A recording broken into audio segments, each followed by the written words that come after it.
എല്ലാവർക്കും നമസ്കാരം. ഞാൻ പരിചയപ്പെടുത്തി, ഞാൻ മീനുപ്രിയ. മീനുപ്രിയ എന്നുള്ള എനിക്ക് പേരിടാൻ കാരണം എൻ്റെ അമ്മയാണ്. അമ്മയ്ക്ക് ഭാനുപ്രിയ നടിയെ വളരെ ഇഷ്ടപ്പെട്ട ഒരു നടിയാണ്. അപ്പോൾ അതുപോലെ ഭാവിയിൽ ഞാനൊരു വലിയ കലാകാരി ആയാലോ എന്ന് വിചാരിച്ചിട്ടാണ് അമ്മയെ പേരിട്ടേന്ന് ഇടയ്ക്ക് പറയാറുണ്ട്. ഞാനടുത്ത് അമ്മയ്ക്ക് മീൻകറി ഭയങ്കര ഇഷ്ടമാണ്, അതുകൊണ്ടാണ് മീൻപ്രിയ എന്ന് പേരിട്ടത്. അപ്പോൾ ഞങ്ങൾ വീട്ടിൽ 2 പെൺകുട്ടികളാണ്, ഒരു ചേച്ചിയുണ്ട്. അപ്പോൾ അച്ഛന് ഭയങ്കര ടെൻഷനാണ്. പെൺകുട്ടികളായതുകൊണ്ട് തന്നെ കല്യാണം ഒരു വലിയ ഇഷ്യൂ ആണ്. എനിക്ക് തോന്നുന്നു ഞാനൊരു 8ലോ 9ലോ 10ലോ ഒക്കെ പഠിക്കുമ്പോൾ തന്നെ എനിക്ക് കല്യാണാലോചന തുടങ്ങി. കാരണം വേറെ ഒന്നുമല്ല, കണക്കിൽ ഭയങ്കര മിടുക്കിയായിരുന്നു.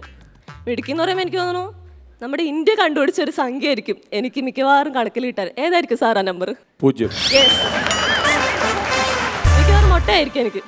അപ്പോൾ അതുകൊണ്ട് അച്ഛൻ്റെ സ്ഥിരം കാണുന്ന ജോത്സ്യൻ പറഞ്ഞു, ഈ കുട്ടിയെ പഠിപ്പിച്ചിട്ട് ഒരു കാര്യമില്ല, വേഗം അങ്ങോട്ട് കെട്ടിച്ചു കൊടുക്കുക, അതായിരിക്കും നല്ലത്, അല്ലെങ്കിൽ നിങ്ങൾക്ക് നാണക്കേട്, SLC എന്തായാലും തോക്കും. അങ്ങനെ ജോത്സ്യൻ പ്രവചിച്ചുകൊണ്ട് അച്ഛൻ എന്ത് ചെയ്തു, എന്നെ ഭീഷണിപ്പെടുത്താൻ തുടങ്ങി. മര്യാദക്ക് പഠിച്ചോ അല്ലെങ്കിൽ നിന്നെ കെട്ടിച്ചാട് വിടാൻ പോവാണ് എന്നൊക്കെ പറഞ്ഞ് ഇവരെല്ലാം തോൽപ്പിച്ചുകൊണ്ട് അവസാനം SSLC റിസൾട്ട് വന്നപ്പോൾ ഞാൻ ജയിച്ചു. നല്ല മാർക്കോടെ വേണ്ടി തന്നെ ജയിച്ചു. അത് കഴിഞ്ഞ് +2 ഒക്കെ കഴിഞ്ഞ് ഞാൻ നേരെ എൻട്രൻസ് ഒക്കെ എഴുതി എറണാകുളം ലോ കോളേജിൽ കയറി LLB ഇപ്പോൾ പഠിക്കുകയാണ് 4th ഇയർ. അപ്പോൾ എൻ്റെ ഒരു അമ്മായി എൻ്റെ അടുത്ത് വന്നിട്ട് ചോദിച്ചു, എങ്ങനെയുണ്ട് മാർക്കൊക്കെ എങ്ങനെയുണ്ട്? ഈ പബ്ലിക് എക്സാം കഴിഞ്ഞ് കഴിയുമ്പോൾ എല്ലാവർക്കും ഒരു ചോദ്യമുണ്ട്, എത്ര A+ ഉണ്ട്? ഫുൾ A+ ആണോ? അങ്ങനെ ഒരു ചോദ്യമുണ്ട്. അപ്പോൾ എന്നോട് അത് +2 കഴിഞ്ഞിട്ട് വന്ന് ചോദിച്ചു, എങ്ങനെയുണ്ട്? ഞാൻ പറഞ്ഞു, കുഴപ്പമില്ല, അത്യാവശ്യം നല്ല മാർക്കൊക്കെ ഉണ്ട്, കുഴപ്പമൊന്നുമില്ല. ശരി, അപ്പോൾ ഇപ്പോൾ എവിടെയാണ് പഠിക്കുന്നത്? അപ്പോൾ ഞാൻ പറഞ്ഞു, എറണാകുളം ലോ കോളേജിൽ LLB എഴുതി കയറി എന്ന് പറഞ്ഞപ്പോൾ പുള്ളിക്കാർ ചോദിച്ചു, ശരി, അപ്പോൾ എറണാകുളം ലോ കോളേജിൽ എന്താ എടുത്തേക്കണേ? എറണാകുളം ലോ കോളേജ് LLB അല്ലാതെ മൈക്രോബയോളജി ഇതുവരെ പഠിപ്പിച്ച് ആരും കേട്ടിട്ടില്ല. അപ്പോൾ +ന്റെ എണ്ണം നോക്കുന്നവർക്ക് ബാക്കിയുള്ള പഠിത്തത്തിനെ പറ്റിയൊന്നും വലിയ വിവരമില്ല. അത് കഴിഞ്ഞാൽ ഇപ്പോൾ കൊറോണ വന്നു, ലോക്ക്ഡൗൺ വന്നു, മൊത്തം പ്രശ്നങ്ങളായി. ഇപ്പോൾ ലോക്ക്ഡൗൺ സമയത്ത് ഫേമസ് ആയ 2 ആൾക്കാരുണ്ട്. കലാഭവൻ ഷാജോൺ, രമേശ് പിഷാരടി. മനുഷ്യന്മാരല്ല, 2 സംഭവങ്ങളാണ്. ഒന്ന് ചക്ക, ഒന്ന് ഓൺലൈൻ ക്ലാസ്സസ്. തരംഗമായ 2 ആൾക്കാരാണ്.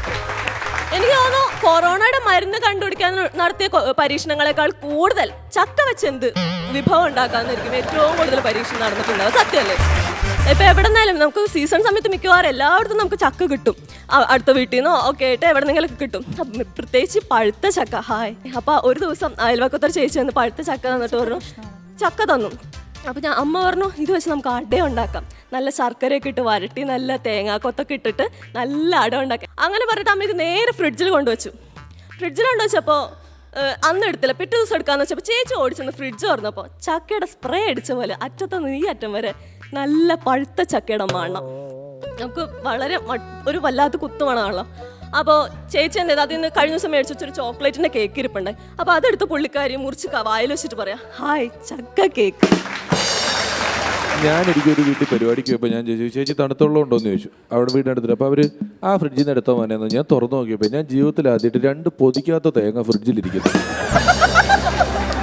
അത് ആ വീട്ടുകാർ എന്തിനാണ് ഈ പൊതിക്കാത്ത തേങ്ങ ഫ്രിഡ്ജിൽ വെച്ചേക്കുന്നത്? എനിക്ക് നല്ല പച്ച തേങ്ങ 2 ഫ്രിഡ്ജിൽ വെച്ചിട്ടുണ്ട് പൊതിക്കാത്തത്. അപ്പോൾ അതുപോലെ തന്നെ ഫേമസ് ആയ വേറൊരാളാണ് ഓൺലൈൻ ക്ലാസ്. ഓൺലൈൻ ക്ലാസ്സിന് ഇവർ എവിടെ ഇരിക്കുന്നതെന്നുള്ളത് നമ്മൾ വളരെ ശ്രദ്ധിച്ചില്ലെങ്കിൽ അപകടമാണ്.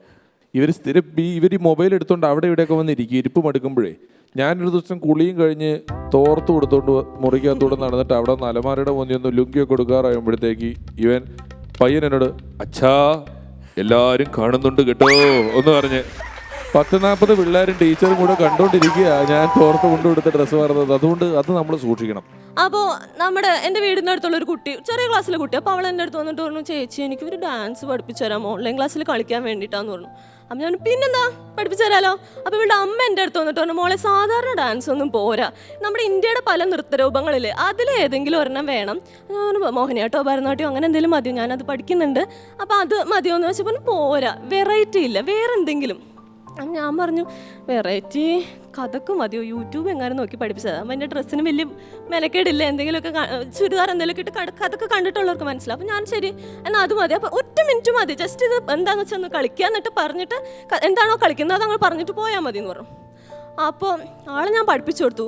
അപ്പോൾ ആൾ പറഞ്ഞു, ഈ ഡാൻസിനൊരു പാട്ടില്ലല്ലോ, കഥക്കിൻ്റെ പാട്ട് കേട്ടിട്ടുണ്ടെങ്കിൽ എല്ലാവർക്കും മനസ്സിലായി,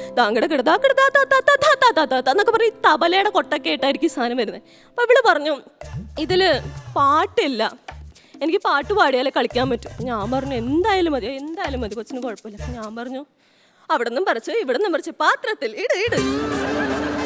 ആൾക്ക് മനസ്സിലായില്ല. ചേച്ചി ഓരോ പ്രാവശ്യം കൂടി അവിടെ നിന്നും പറിച്ച് ഇവിടെ നിന്നും പറിച്ച് പാത്രത്തിൽ ഇട് ഞാൻ പറഞ്ഞു കൊടുത്തു.